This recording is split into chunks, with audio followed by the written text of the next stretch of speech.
कधीच नाही चुकणार तुमचे फेवरेट टीव्ही शोज झी5 सोबत, तेही एकदम फ्री. एक, दोन, तीन, चार, पाच, सहा. बाप रे, मा सापशिली मध्ये हरवणं मला सोपं नाही बर का. मी दीपी मामाला 506 वेळा हरवलंय. हो 506.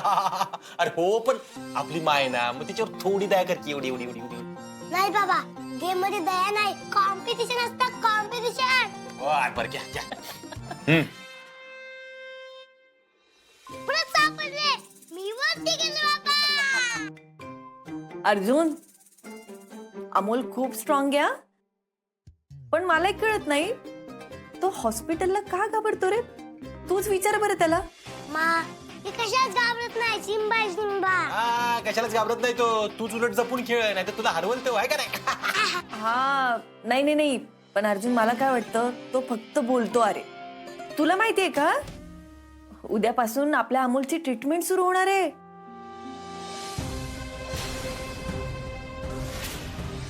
मा मी कशाच घाबरत नाही. सिम्बा आहे, मी सिम्बा. ऑरियल आहे, ऑरियल आहे, ऑरियल.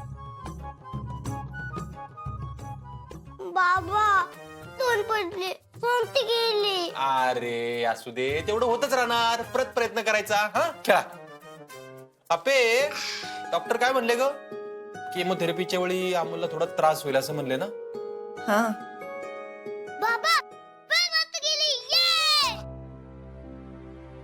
मा बाबा मा किती त्रास होऊ दे, मी सहन करणार म्हणजे करणारच.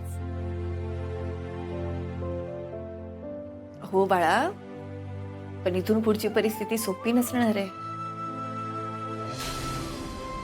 मा मी परत वरती गेलो. मा फायटर आजाला कधीच घाबरत नाही. अमोल, जिंकणारा माणूस फायटर असतो किंवा विनर असतो म्हणून तो कधीच जिंकत नाही. जिंकणारा माणूस जिंकतो कारण त्यांनी कधीच हार मानलेली नसते. पण तू कितीदाही हारलास तरी तुझं बेस्ट ट्राय करणार ना. हो मा. हा, आमचा सिम्बा नक्की ट्राय करणार. आणि तुला माहितीये का, त्या आजाराला जर हरवायचं असेल ना, तर त्या आजाराबरोबर फाईट करून परत उभं राहावं लागणार आहे आपल्या सिम्बाला, है की नाही. हो बाबा. अर्जुन, जिंकण्यापासून फक्त 3 घर लांब आहेस तू. हा, मग मी जिंकणार आहे आता. हो मी अजून हार मारले नाहीये बाबा.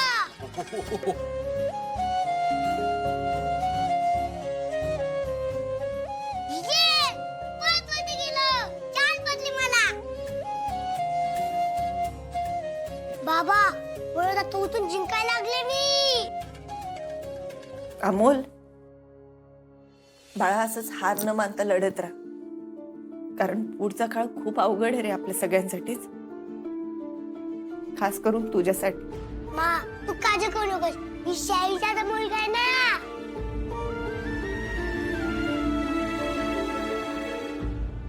हा, मग आता कसं वातावरण टाईट. तिथे सिम्बाची फाईट. ये, खेळा चला.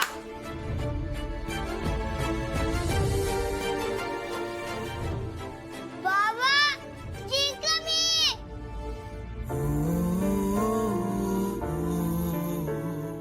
1 2 3 4.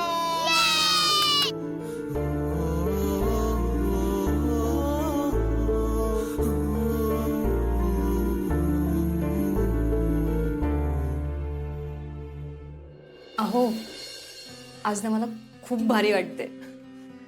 का ग, काय झालं? अहो, दिवाळीचा प्रत्येक दिवस इतका छान अनुभवलाय आपण यावर्षी की यावर्षीची दिवाळी आपण कधीच विसरू शकणार नाही. रुपाली, हीच तर जादू आहे आपल्या कुटुंबाची, आपल्या माणसांची. नाही तर मागच्या 7 वर्षात बघितलं की आपण दोघा तिघात साजरे केलेले सण असे खास आणि लक्षात राहण्यासारखे साजरे होतच नाही. पण आजचा दिवस अजून एका कारणाने खास आहे माझ्यासाठी. काय काय खास आहे? हो, तुम्ही इतकं सुंदर गिफ्ट दिलंय ना आज मला, की मी आयुष्यभर विसरू शकणार नाही. रुपाली, तुला नेहमी आई न होऊ शकण्याची खंत वाटत आली आहे, माहिती आहे मला. त्यामुळे मी ठरवलं होतं वेगळंच काहीतरी करायचं.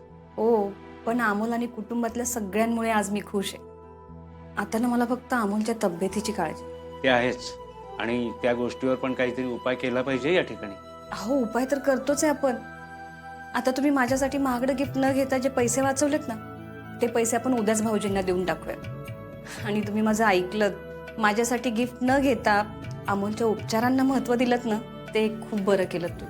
रुपाली, तुझा आनंद अमोल आहे आणि माझा आनंद तुझ्यात.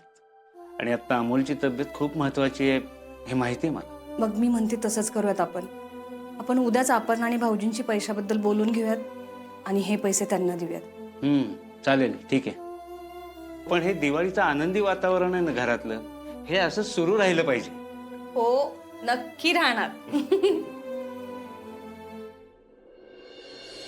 अहो, दुपारचं वगैरे तुमचं कामाचं काही निघणार नाहीये ना? नाही, आज मी सरळ लिहू टाकली. दिव्या मामा, तू कामून सुट्टी का घेतली? चुकलं का गं रे काम? म्हणजे तुमच्यापेक्षा काय महत्वाचं असणार आहे आमच्यासाठी? आज आम्ही दिवसभर तुझ्या सोबत राहणार आहे. तुम्ही सगळे? आम्ही सगळे. बापरे, सगळ्यांना थँक्यू. अमोल, थँक्यू नको बाळा. आता तू लवकर बरा हो, म्हणजे परत आपल्याला पहिल्यासारखं खेळता येईल आणि मस्ती करता येईल. अगं हा ना गं मोठी मा, तू काळजी नको करू. एकदाच आम्ही दवाखान्यात गेलो, मग बघ कसा ठणठण बरा होत ते. बरं चला, मी गाडी वळवतो. बोला सर. चला. अर्जा, आजचा दिवस लय महत्वाचा आहे. तुम्ही देवाला पाया पडला ना? बाबा, मी पडले पाया. बर आप्या, जरा लवकर निघूयात का? म्हणजे डॉक्टरांशी बोलता येईल आणि त्यांना उपचार पण लवकर सुरू करता येतील. चल चल चल. अर्जुन, आज गाडी मी चालवतो. बर. भाऊजींची पैशाचं बोलायचंय ना? हो, आपण डॉक्टरांना सांगू की कमीत कमी त्रास कसा होईल तो. एक काम होतं या ठिकाणी माझं. हा बोल ना. अमोलच्या उपचारासाठी बँकेतून काही पैसे काढून आणलेत मी. आता तेवढे पुरतीलच असं नाही, पण हळूहळू रक्कम ऍडजस्ट करू आपण. ते काढलेले पैसे तुला द्यायचे होते म्हणून थांबवलंय. स्वप्नील सर, अहो अजून अमोलची ट्रीटमेंटच सुरू झाली नाहीये आणि त्याच्या ट्रीटमेंटला नेमका किती खर्च येईल याचा काही अंदाजही नाही ना अजून आपल्याला. अगं पण पैसे लागतील हे नक्की ना? अगदी रक्कम माहिती नसली तरी पुढे जाऊन आपल्याला काही अडचण नको म्हणून तुम्ही हे पैसे घ्या ना. बाकी पुढचं पुढं बघूच आपण. मी काय म्हणतोय दादा वहिनी, आत्ता आपण हे पैसे नको खर्च करायला. म्हणजे जे काही बेसिक अमाऊंट लागते ना, ते मी आणि आपण केली ऍडजस्ट. त्यामुळं आत्ता तरी याची काही गरज नाही. भाऊजी, आपण मला मान्य आहे माझ्या चुका झाल्यात, पण त्याची शिक्षा अशी नका ना देऊ तुम्ही मला, प्लीज. हो अर्जुन, मी आणि रुपाली तुमचा अधिकार काढून नाही घेत आहोत. अरे पण अमोलच्या उपचारासाठी हातभार लागावा म्हणून बोललो आम्ही. झी5 ॲप डाउनलोड करा आणि पहा सर्व एपिसोड्स एकदम फ्री.